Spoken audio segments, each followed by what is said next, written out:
C'est la folie des Pokémon. Nous y avons consacré une émission il y a quelques semaines sur région.com et cette mode n'est pas encore retombée.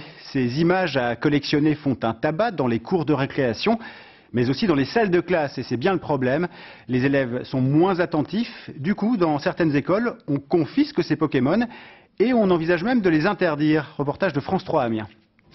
Voici des Pokémon, mais ces cartes-là sont déjà réservées, les bureaux de tabac sont en rupture de stock depuis plusieurs mois, pourtant la demande est toujours très forte. Les mamans surtout viennent pour les enfants, parce que les enfants réclament à corps et à cri, hein, mais dans l'impossible on peut pas, hein. C'est pas facile à...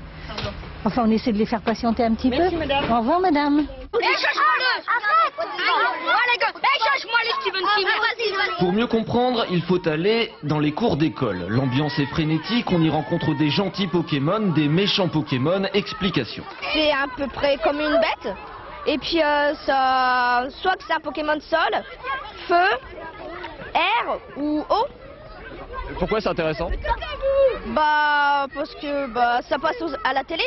Et oui, les Pokémon, c'est surtout un grand phénomène médiatique et commercial qui peut perturber la quiétude des salles de classe.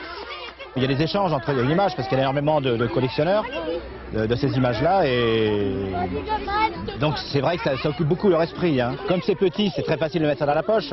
Bon, puis il y a ce problème des chewing-gums qui sont vendus avec, qu'on retrouve un peu partout dans la cour et même dans les salles, ce qui est quand même pas évident, quoi. Pour l'instant ici, les Pokémon ne sont pas interdits d'école, même si des collections ont déjà été confisquées. Mais il ne faut pas oublier que c'est avant tout une mode qui passera sans doute, même si pour l'instant elle reste bien ancrée sur les têtes.